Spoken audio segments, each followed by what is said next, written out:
The world's most iconic pyramids, Giza in Egypt, Teotihuacan in Mexico, and the Mayan pyramids of Tikal in Guatemala are just a few of the most spectacular wonders that man has forged with his own hand. Millions of people make the long pilgrimage across the globe every year to pay homage to these ancient monuments. But what if one of the world's largest pyramids, one of epic physical proportions, with laser precision celestial alignment, sits tantalizingly close to us? Join us over the next hour as we travel to the Valle of Puebla-Tlaxcala in Mexico to unravel an ancient mystery involving a 430-year-old map. A map that many historians and archaeologists believe might hold the key to uncovering a sacred pyramidal structure lost to history until now. The following program is made possible by the generous funding support of the Mesoamerican Research Foundation.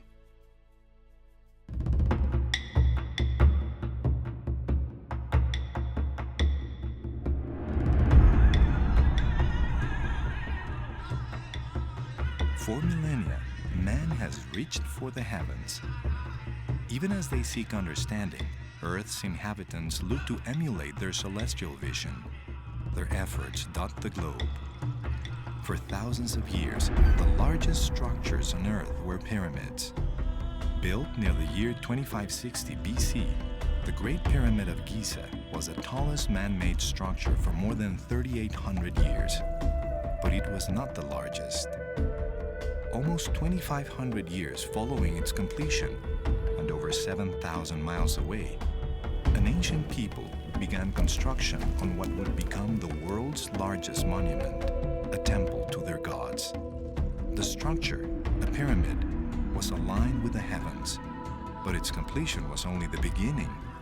According to archaeologists, the Valley of Puebla-Tlaxcala in Mexico holds evidence of hundreds of ancient structures that were aligned in careful patterns that imitated sacred space. This really has a lot to do with worshiping the pristine perfection that we find in the heavens. The stars, they're always on time. They never fail us. You're always facing a question.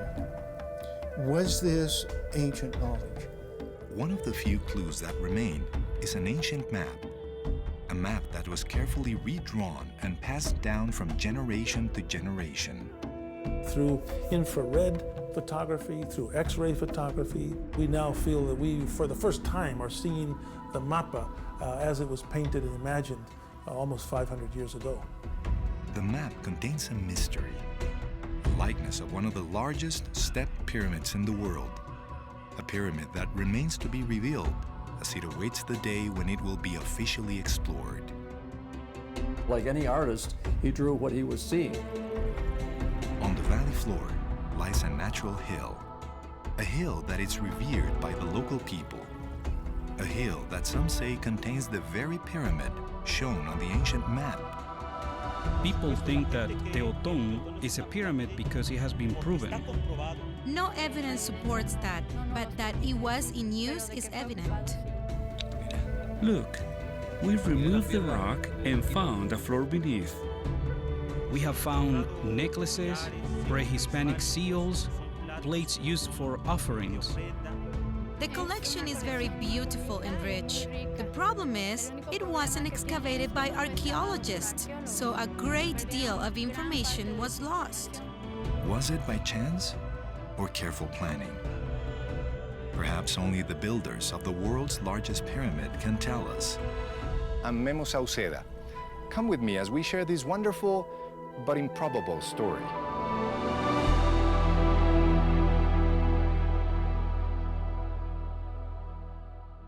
In an obscure Mexican village in the Valley of Puebla-Tlaxcala, a most impressive relic to miraculously survive the purge of indigenous religious writings and idols is the Map of Cuauhtinchán. Of the 4 discovered maps there, the Map of Cuauhtinchan II, estimated to have been painted 430 years ago, is the most telling. This map, hidden in a monastery for hundreds of years, is a history of the people living in the Puebla Valley, a key to the sacred landscape and to discoveries yet to be uncovered. Here in the village of Cuauhtinchan, in the Mexican state of Puebla, stands an old colonial church and the convent built in the 16th century. The convent is built on the remnants of a pyramid built long before the arrival of the Spaniards. In the convent, 4 codices of great significance were discovered in 1891. Today, they are referred to as the Maps of Cuauhtinchan.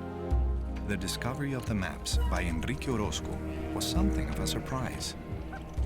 Documents of this antiquity seldom age well, but the dry climate of the Puebla Valley was instrumental in their survival. Even more surprising was the nature of the documents themselves. The conquest of Mexico by Spanish conquistadores left few cultural iconographic materials. Discovery of suspicious documents could lead to severe punishments and certain destruction of the documents. But a note from an 1877 archive inventory mentioned a file of documents that were very old and todo inútil, completely useless. However, the note continues, it was decided that the maps should be saved because they were old. Somehow, the maps had slipped past the scrutiny of overzealous priests and the black market web of relics dealers, the fate of an estimated 90% of Mesoamerican artifacts. The map of Cuauhtinchan #2 describes a pilgrimage, a ritual, and the cultural journey from man's birth that ends here, at the town of Cuauhtinchan, where it was discovered. One of the things that makes this document so valuable is of the thousands of these pre-Columbian pictorial manuscripts that were existent when the Spaniards arrived, only 15 have survived. And these 15 were spread all over the European world. Through infrared and X-ray photography, the map has been digitally restored and authenticated, revealing a series of layers, images that have yet to be completely interpreted. Created approximately 450 years ago, it was declared a monumento histórico, a historical monument in 1963 by INA, Mexico's National Institute of Anthropology and History. The map is now housed in the Amparo Museum in Puebla. The map covers an area roughly the size of Connecticut and Rhode Island. Its northwest corner is the valley of Teotihuacan. Canted at a 17-degree angle, its borders include Cuernavaca on the west and Veracruz and Oaxaca on the east and south. While some landmarks are easily recognizable, others are the genesis of legend, and some refer to events that happened long before the estimated creation of the map itself. The left side of the map tells the story of creation. The farmers and city dwellers working together to form a community. Through sacrifices, myths, and encounters with gods, the map depicts the story of Puebla ancestors founding their town. The story ends on the right side of the map, an expansive space more ordered and organized like a map. And then it enters the Valley of Puebla, and we actually see the valley laid out. I have stood on mountaintops and looked at hills that are portrayed in the map and see that outline precisely on the landscape. The map of Cuauhtinchan #2, or MC2, merges history and myth with a relationship to the cosmos playing a central role as we trace the journey from the place of origin to the sacred city of Cholula and to their eventual land of inheritance, Cuauhtinchan.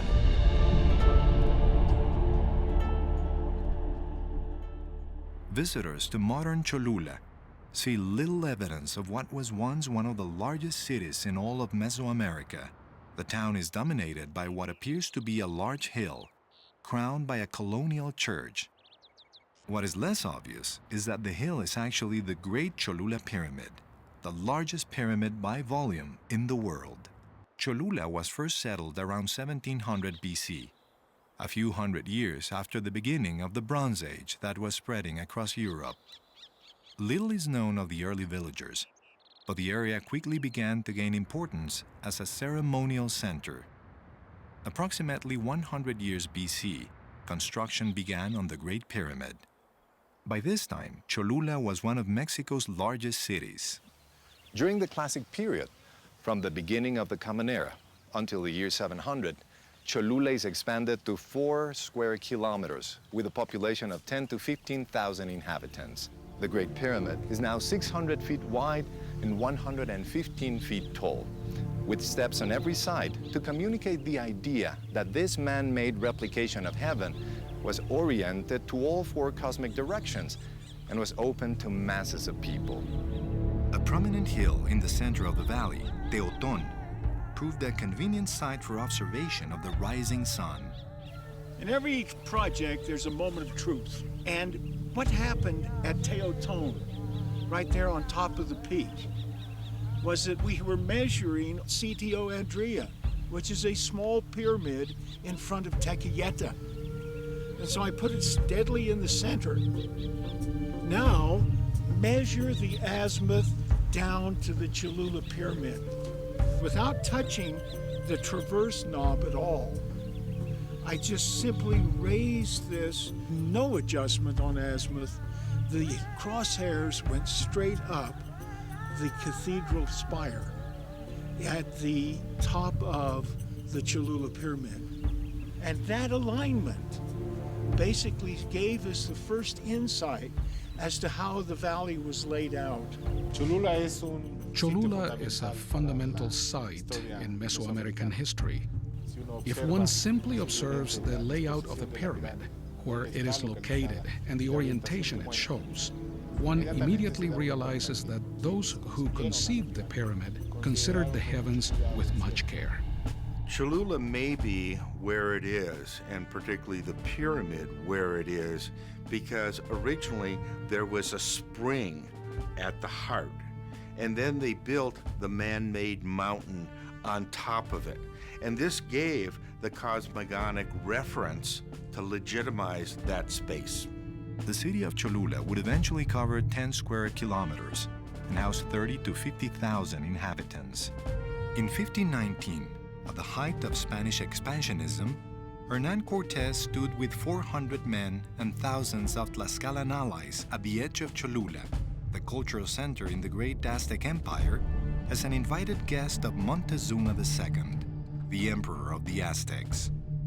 The breadth and beauty of the city impressed the Spaniards. This state is very fertile under cultivation, and the exterior of the city is more beautiful than any in Spain. I have counted 400 mosques and as many towers. This city is more suitable for the Spaniards to inhabit than any of the towns we have yet seen. Hernán Cortés. Cortés sent word to the King of Spain, unless Montezuma and his royals appear before me to profess allegiance to and to submit themselves to your highness, I should march against them and destroy them as rebels who refuse to submit to the government of your majesty. Montezuma conceded, but Cortés learned that the proposed submission by natives at Cholula was a betrayal.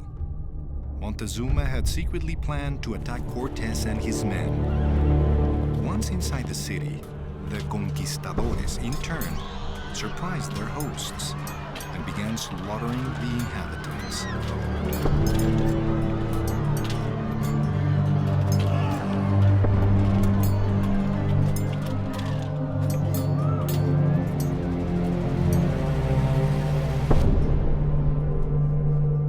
Ultimately, the population of Mexico would be reduced from 12 million to just 1 million. 5,000 idols and relics were destroyed by the Spanish friars and the soldiers under the command of Hernán Cortés. They felt the need to purge this non-Christian society of their pagan idols and temples. Cortés vowed to tear down 365 of the city's temples and replace each with a church, one for every day of the year. The Great Pyramid of Cholula, however, survived. Whether it was covered with earth by the native peoples to protect it from the conquistadores, as legend suggests, or was simply buried by time, it was likely that it was a tree-covered hill at the time of the Spanish invasion. Cortés had no idea what lay beneath his feet.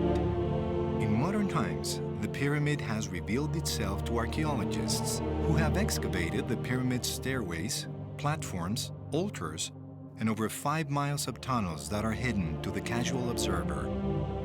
Anciently called Tepanapa, the structure actually consists of 7 overlaid pyramids built over 6 centuries. Although other pyramids are taller, the Great Pyramid of Cholula is the largest by volume in the world. The mountains are revered today just as they were by those who built the ancient pyramid of Cholula. The prominent and solitary mountain rises in the center of the Puebla-Tlaxcala plain. It is called by many names: Matlalcueye, Matlalcueyetl, La Malinche, and Malinche. It is revered by the natives as a giver of life. Though the ancient temples are gone, some cities destroyed, modern peoples continue to look to the skies and Malinche for aid. Those who live in the shadow of the sacred mountain find comfort in its unchanging presence. Because of Malinche and great storms that originate from her summit, there are no droughts, no hunger, no poverty, no absence of water. Unlike the fire and ash belching Popocatépetl across the valley, Malinche is a giver of water and of life. To the inhabitants, it is and always has been sacred. I was there and I watched as I was driving along Malinche, and over a couple of hours, a circle of clouds formed around the top of the peak and got larger and larger until the whole valley was covered in clouds, and then it started raining. And it perfectly represented the Mesoamerican belief that rain is actually coming out of the mountain. For the ancient peoples of Mexico, the cultivation of maize was a major achievement and was an absolutely essential element of Mesoamerican civilization. After centuries of farming, a method for determining when to plant and when to harvest each year was paramount to their survival. Without the rains from heaven, caught by the sacred mountain Malinche, they would not survive. Throughout Mesoamerican history, in the Maya and the Aztec and the Mixtec tradition, we find this notion of a sacred mountain being right at the center of people's religion. Many people have suggested that the first pyramids were built in order to imitate mountains. We have found from sources of the 16th century that people from as far away as the valley of Toluca hold reverence for Matlalcueye. The native peoples of the Puebla-Tlaxcala Valley showed an astonishing level of mathematical understanding. Careful measurement reveals that the Great Pyramid of Cholula was built almost exactly equidistant between the summit of Popocatépetl and the great mountain La Malinche. Was the location of the Great Pyramid evidence of ancient knowledge or mere chance? Well, a lot of people ask me, as an astronomer, how could these people follow the movement of Venus so accurately, and the moon and so on? And I think that, we who are attached to technology forget what persistent observing can do. They did it by naked eye observations with little more than sticks and strings, but they did it persistently, years and years and years. And I think it doesn't take more than really a couple of generations to fix an alignment with the moon or the sun or even Venus. As they studied the rising sun, 2 days became very important to them. In this valley, on a day in mid-May, and again in July, an event occurred called the Zenith Passage. On this day, at high noon, the sun stands directly overhead, casting no shadow. For the native people of ancient Mexico, this was the most important time of the year. On this day, they believed that the sun was most near the earth, ensuring warmth and light for the planted crops. Celebrations accompanied this important date. If you live anywhere between the Tropic of Cancer and the Tropic of Capricorn, the sun will pass overhead on 2 different dates, and it will cast no shadow at that time. So this concept is unknown to us here in far North America, but it's very important in Mesoamerica, particularly because it coincides with the rainy season. In all the memory of my people, we have celebrated the sunrise event at the time the rains begin, with a great meal on top of Teoton. From their celebration feast upon the summit of Teoton, the natives observed a remarkable occurrence. On the day of the Zenith Sunrise, the day when the sun casts no shadow, the sunrise appears over the summit of La Malinche.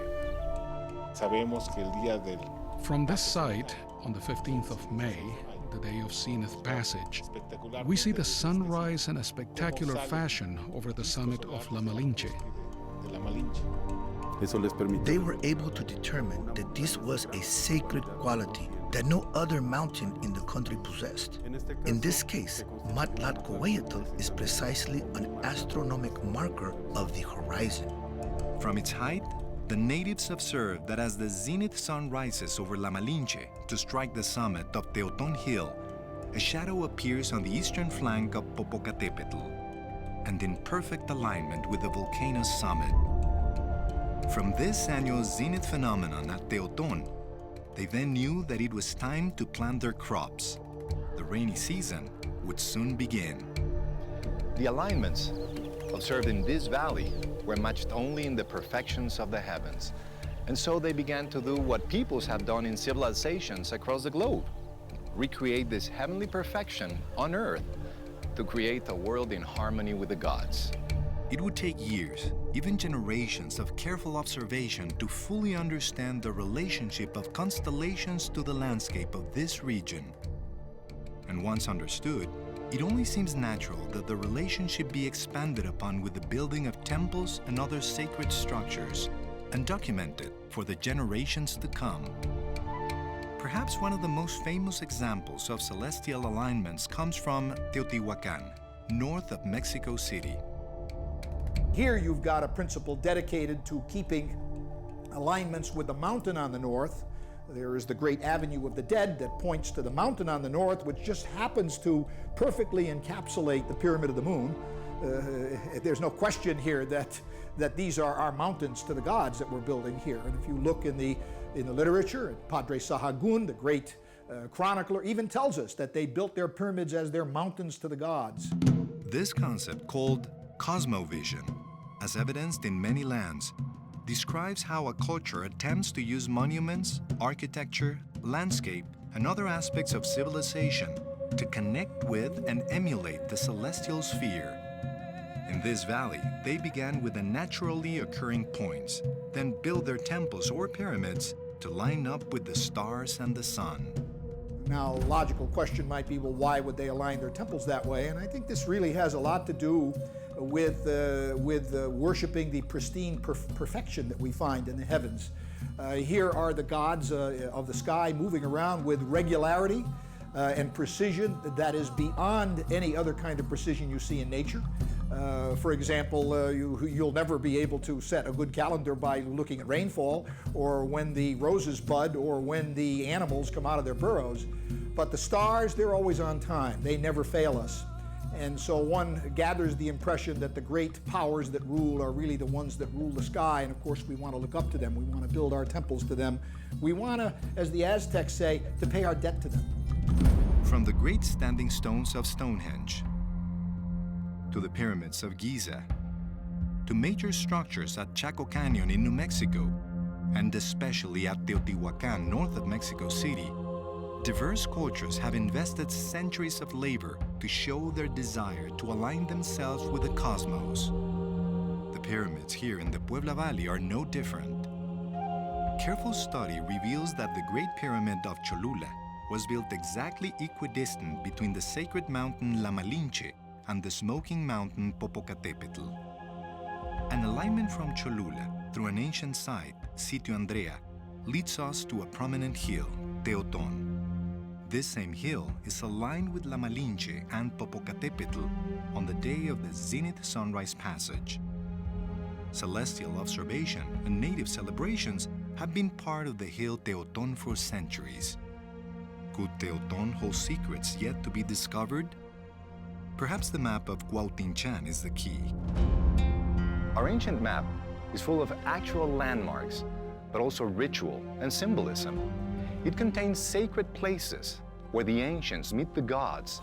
It contains pathways and palaces. So, what is myth? And what is reality? careful study of this ancient document could lead us to fresh evidence of ancient culture, newly discovered artifacts that, if documented, could lead to a dozen other ancient revelations, a hidden world waiting to be discovered.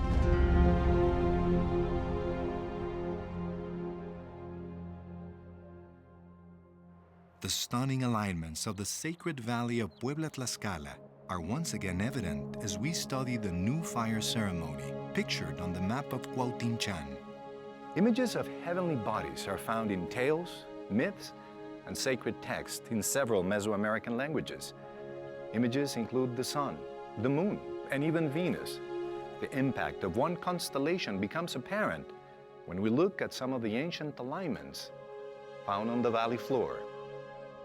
16th century historian Bernardino de Sahagún tells us of an important event called the New Fire Ceremony. Through the long nights of November and December, sky watchers of this ancient time observed the constellation Orion and waited for the precise night when the belt would line up vertically on the horizon. Orion is our hunter, of course, the familiar belt stars and the sword. He is defending himself against Taurus. He's been placed in the sky because he was stung in the heel by Scorpio. Well, that's all Western lore. In the Mesoamerican world, the belt of Orion and the sword is the fire drill, the apparatus with which fire was drilled, which of course happened every 52 years. This important ceremony, held every 52 years, was Toshiumolpilia, or the binding of the years. On this night, all fires in the provinces, towns, and houses are extinguished, and the priests observe the sky. 52 is an important number in ancient Mexico because it represents a cycle. 52 pre-Hispanic years is a century for us. En este caso, en el solsticio de invierno, on the winter solstice, the sun began rising in its extreme southernmost point on the horizon, and then it would stop. For the ancient inhabitants of this continent, this represented a great enigma. They thought that the entire universe stopped moving and feared that if this continued, the universe would be destroyed along with the world. And it's a time when you're really hoping the sun is going to come back. A very tense time. I call it one of the hinges in the joint of time when you really mostly do need to pray to your gods for sustenance. The chronicler, Sahagún, described the event as it occurred on a prominent hill. During the last 5 days, preparations for this ceremony began. These preparations involved abstinence from work, fasting, ritual cleansing, ritual bloodletting, destruction of all household items, and observance of silence. From a darkened hilltop, they watched as the three center stars of Orion's belt came up over the horizon in a vertical line. Priest astronomers first saw Alnitak, then Alnilam, followed by Mintaka. They watched as the constellation Pleiades passed overhead and were assured that the world would continue for another 52 years. At this celestial sign, the natives performed a ritual called the Fuego Nuevo, or New Fire. This fire drill ceremony signaled a new beginning. With this ritual, they observed that the sun once again began to move northward. The chroniclers tell us that the Aztecs threw out all of their mats, broke all of their plates, did what we like to do on New Year's Eve, make a resolution, start a new beginning. Very, very important in connection with that, and so is Orion's belt because it's the drill, it's the celestial representation of the sticks that are used to make fire. The priests lit fires across the Puebla-Tlaxcala Valley in celebration. A priest would see fires at the pyramid of Cholula, the cleft of Tecajete, on Sitio Andrea, Teotzin, and eastward to the heavens. And one more, as part of the precise alignment, the mysterious hill Teoton. And so the sacred place is christened again once every 52 years, when all the stars align with the man-made and natural markers, and a fire is lit on the hill Teoton, where heaven and earth meet. The thing is that you're always facing a question. Was this ancient knowledge? Did this information really work its way down through these people and arrive into the 21st century intact? Well, not completely. We don't expect that. I think it'd be ridiculous to expect that it would be perfect. But sufficient amount of it did in this case. The ancients carefully aligned Cholula's Great Pyramid with astronomical markers, the Pleiades, the constellation Orion, and the land sites at Teotzin, Sitio Andrea, and Tecajete. Is it coincidence that part of this precise alignment is the mysterious hill Teoton? On the day of the sunrise Zenith Passage, when the midday sun casts no shadow, the native sky watchers observed that the sun rose over La Malinche and followed a path over Montero Hill, over the hill at Teoton, and continued to the smoking mountain Popocatépetl. A second line following the Cholula fire drill alignment passes from Cholula through Sitio Andrea, past Teoton, and westward. Continuing on that line, we discover an ancient archaeological site named Apatlaco. By connecting the outlying points, a shape develops, almost a rectangle. Inside the rectangle are formed two scalene triangles, which are identical in shape. Their corresponding sides and angles are equal, and both pairs of sides are parallel. At its centermost point is the hill Teoton. Amazingly, these angles are also measured in square root geometry. These are not approximate measurements, but precise, not an accident of nature, but something carefully and precisely planned and implemented. The Malinche Popocatépetl Zenith Sunrise Passage alignment rules the day. The Cholula, Andrea, Teoton, Apatlaco fire drill alignment rules the night. At Teoton, the domain of the day and the domain of the night converge into one universe. From the hill Teoton, the ancients celebrated the sunrise Zenith Passage. They also performed fire drill ceremonies as they saw the belt of Orion rise above the horizon. As the native people worshiped the sky and built temples to reflect the heavens, is it possible that they could find a way to bring the heavens to Earth? Studies of culture in time and space lead us to believe that we need to take a careful look. Once the cosmic order was realized by the Mesoamericans, recreation of the movement of the stars in terrestrial geography brought about the establishment of spaces and buildings that harmonized with it. This evolved into what we now know as celestography. This is space on the Earth related to the order of the stellar bodies, made divine by the native religion. It is believed that several ancient cultures created structures to imitate the constellation of Orion. Perhaps best known are the pyramids of Giza in Egypt. The three great pyramids match the stars of Orion's belt to perfection. A lesser-known example is found in Chaco Canyon in New Mexico. Here we are in a case in which the canyon has 7 central populations that imitate the form of the constellation Orion. We are sure of this because the central star of the constellation Orion is Pueblo Bonito, which is the principal pueblo here in Choco Canyon. The other two stars of Orion's belt line up with Pueblo del Arroyo and Chetroquetl. They observed the constellation of Orion as it is shown from heaven. They invited it here to Earth. The remarkable accuracy of this pattern on the ground reflects a surprisingly advanced understanding of astronomy and geometry by sky watchers around the world. The pattern of the constellation Orion is repeated once again on the Earth in ancient Mexico. At the belt center was the star Al-Nilam. In a strategically placed site on the valley floor was Teoton.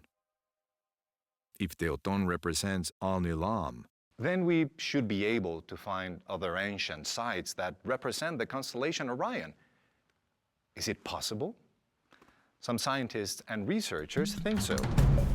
Native sky watchers observe the heavens by studying celestial images reflected in bowls of water. The resulting reflections were inverted mirror images.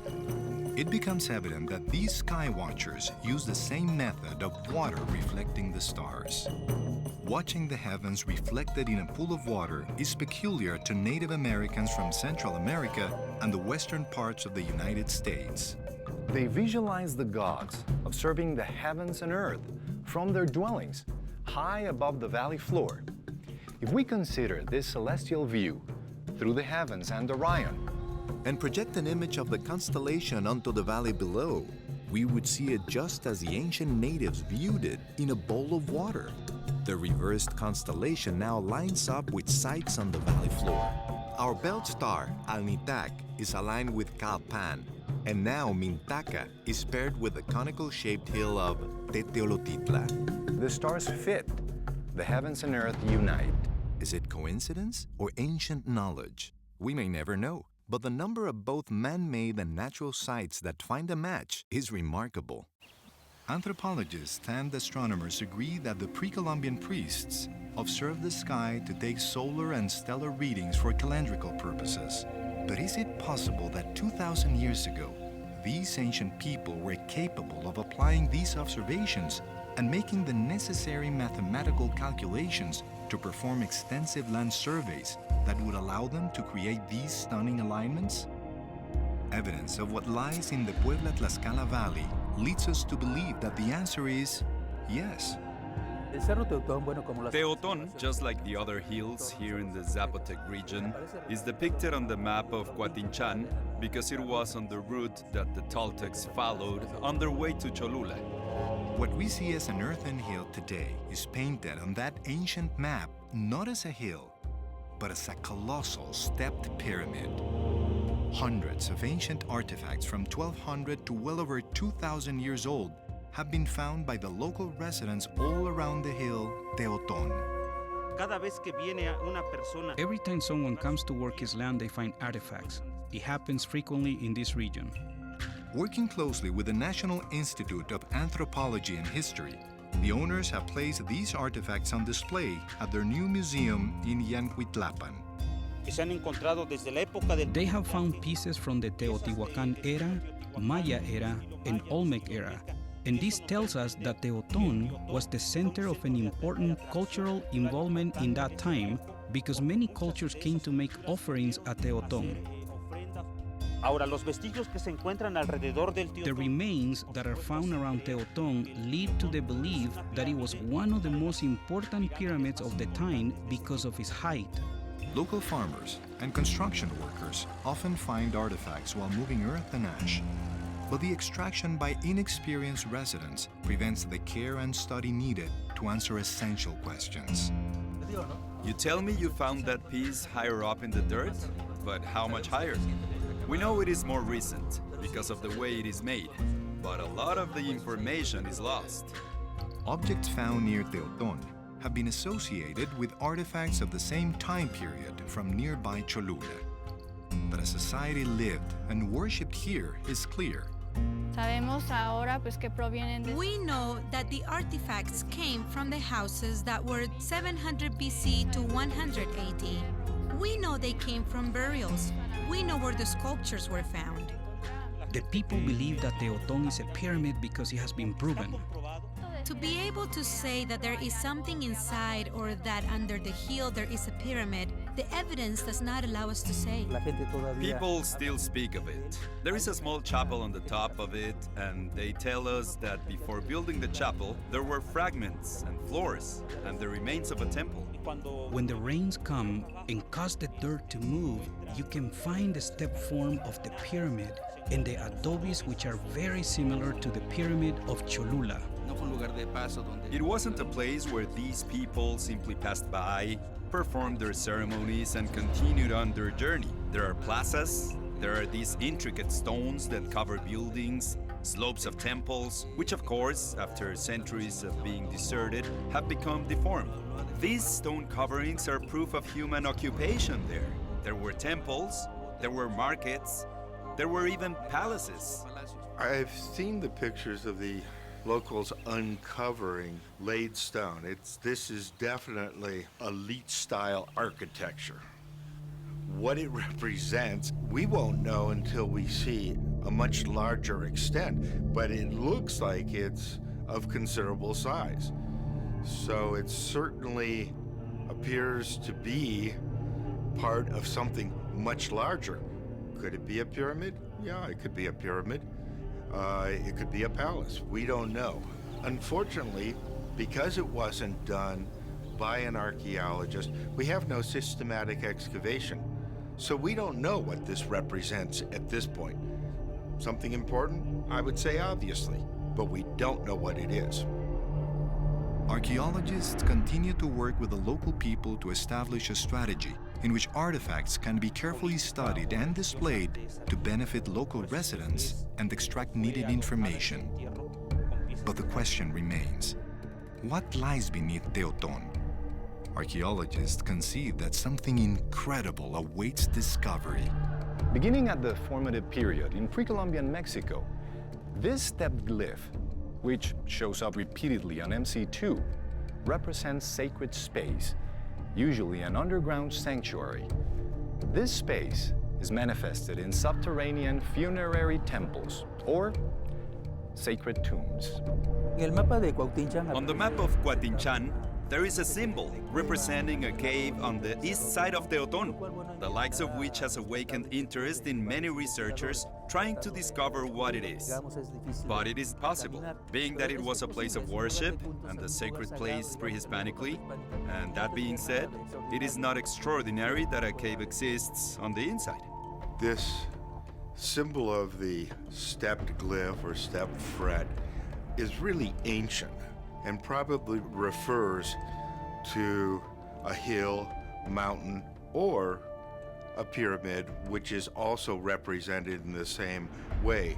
Pyramids are supposed to represent the sacred mountain, and sacred mountains have caves in them because that's sacred space, and so that represents the ideal cosmogram.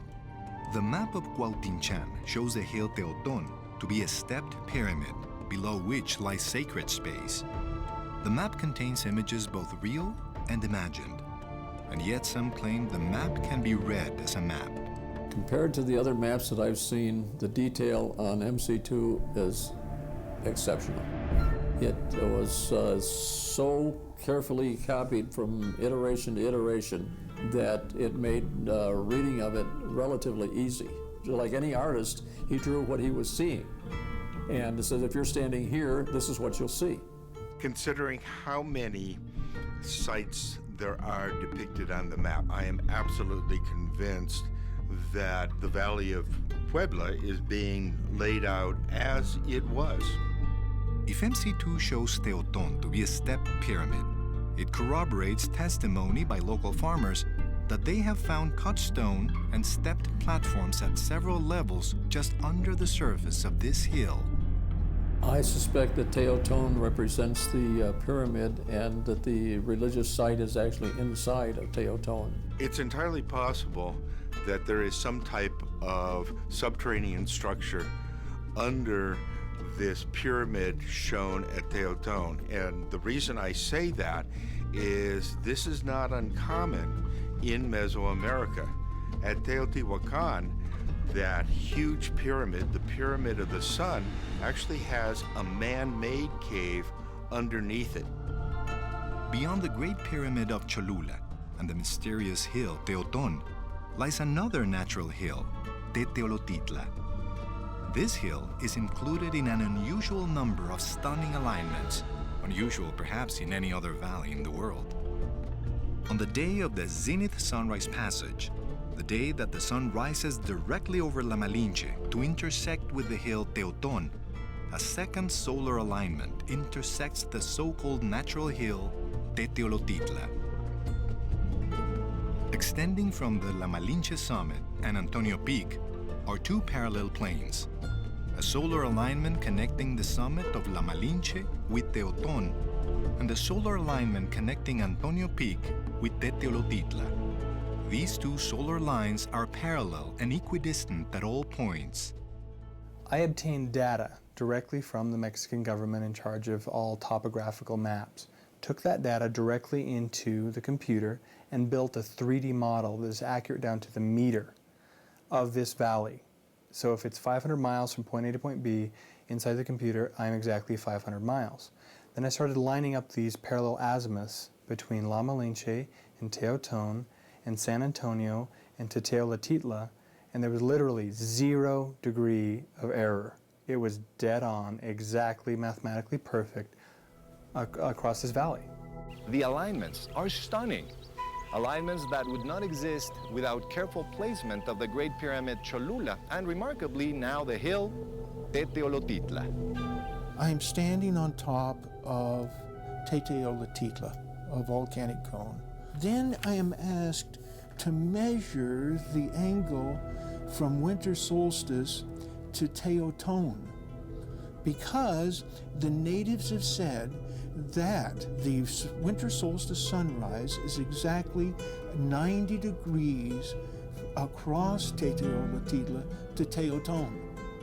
Calculate the right angle to winter solstice, it fits in less than a degree.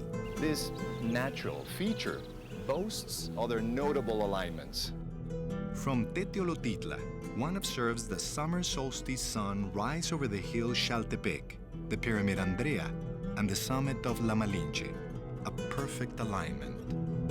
From Teotitla, one observes the zenith sunrise over the summit of San Antonio on Malinche, and from Teotitla, one observes the spring and autumn equinox sun rising over the summit of the distant volcano Pico de Orizaba. And even more improbable, when the sun hits Teotitla on the winter solstice, a perfect right angle is measured to the north into the peak of Teotón. This forms a quadruple alignment. This extraordinary coincidence is unparalleled. Is it more than coincidence that the natural hills Teotón and Teotitla are located so strategically? Both solstice and stellar alignments would indicate that they were placed there. But how? The map provides answers to many of these questions. MC2 clearly depicts rivers and roads that can be found today. However, near Teotón and Teotitla, major rivers depicted on the map no longer exist. Standing on Teotón, I used the print of MC2 and looked out across that valley. And there were some hills that weren't there anymore. There's a cultural area that is no longer in existence. They're apparently covered by lava, but they're not in existence today. Sometime in the relatively recent past, the great volcano Popocatépetl erupted. Until the last several years, geologists thought this eruption was a recent event in geologic time, perhaps 50,000 years ago. Millions of tons of ash spewed into the air and a tongue of lava poured from the flank of this volcano. A nearby hill, Teotón, was blasted with rocks and debris. A magma flow 5 miles wide and 8 miles long surrounded another hill on its western flank, Teotitla. Through carbon dating, corn furrows discovered under the lava and ash reveal that instead of 50,000 years ago, the lava flow was very recent, about 2,000 years ago. We know that the eruption took place during the 1st century AD, probably about the middle of that century. And this is based in part on radiocarbon dating, in part from many, many different contexts, in part on artifacts.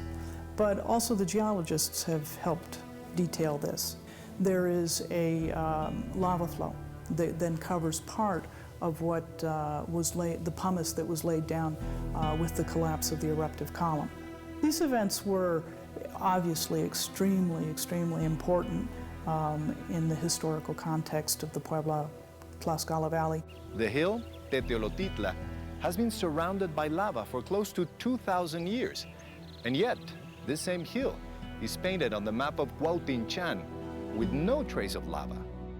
Why then would a map that has been so carefully preserved depict the nearby hills without the lava?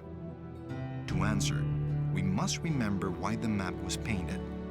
The map is a history, but also a representation of territory, alliances, and sacred space. The Mapa de Cuauhtinchan presents some of the most vivid imagery of sacred spaces, that is, spaces that were sacred to the indigenous communities in Mexico. What is crucial to understand is that the caves, and especially those caves that are inside of hills, these are the places where the ancestors dwell. They're dead, but they're alive in their own world. Well, anything subterranean is going to be sacred, just right off, because the earth itself is animate and sacred. It is extremely powerful. That's where the most important deities reside. The cave itself is a place that, in a sense, transcends time. And in a sense, they're the places that you want to make pilgrimages to in the future. The map then becomes a mystery in itself. Why would the ancient cartographers not include the lava flow that was present when they inhabited the region? Were they merely true to the original map? Or were there elements in the original of such a sacred nature that they needed to remain intact, even though the landscape had changed? A second possibility is simpler and astonishing to contemplate. Is it possible that the map is a copy of a work that was created over 2,000 years ago? Created at a time before the lava scorched the earth? Yes, it does represent something older. The evidence of that is most likely found in the area around the volcano when it just rearranged the landscape there. Outside of that destruction area, everything else is the same now as it was then. When exactly was it painted? That's a very good question. And I would say that there are a number of possible answers. Because it's rooted in an oral tradition, that could go back millennia even. And so it could be a remembrance of very early conditions, because this material is remembered by people. Clues, as well as additional questions, are found under the lava surrounding Teteolotitla. Estamos en una mina de lava. We are in front of a lava mine, which is used by the neighboring towns as a place where they extract the rock and sell it to make house foundations, metates and stone jars, and other various types of objects. This lava is a product of the volcano Popocatépetl, which buried the pre-Hispanic inhabitants in this area. This eruption sealed the artifacts in lava and now allows us to see how everything was left by the inhabitants. We find clay pieces, but our job here is to break up the rock. We have to remove the ash so the rocks will fall and we find clay pieces. I don't know what year they would be from, but here we have found different types. Evolutionary process brings about enigmas in nature. Geological features are often unexplainable. Teteolotitla is viewed by most as a natural wonder. But nature seldom creates straight lines. Is it possible that somewhere beneath the crushing tons of lava, somewhere alongside newly discovered artifacts, lies a sanctuary as depicted on MC2? Many questions remain unanswered.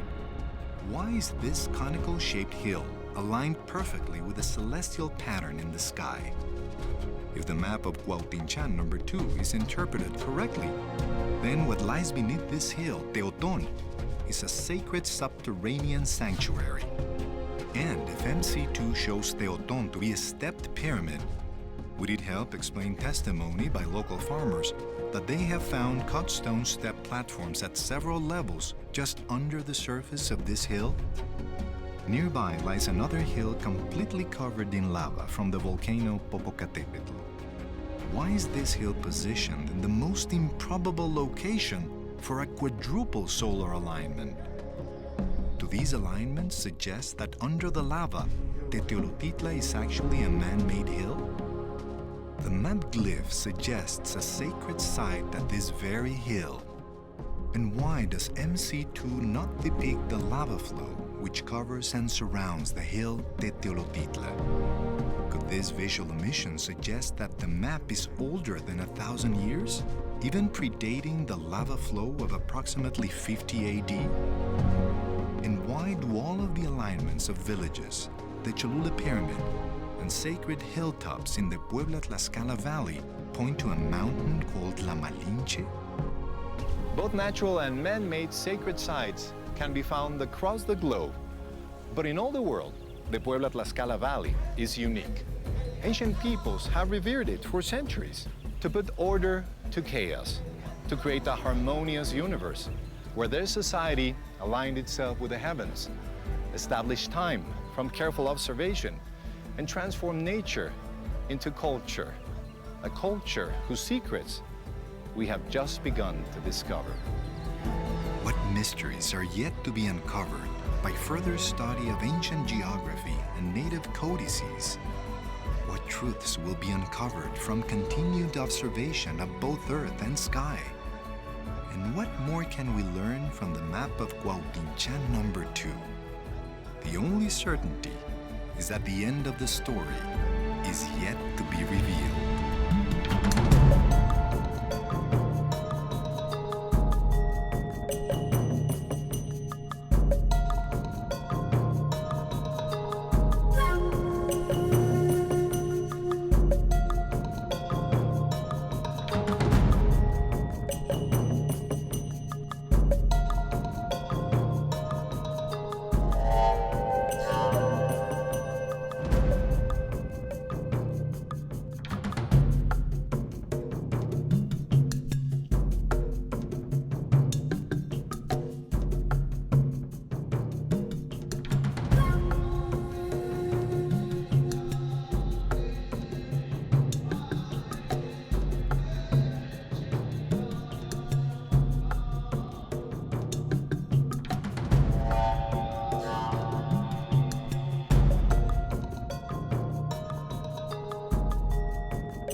Program was made possible by the generous funding support of the Mesoamerican Research Foundation.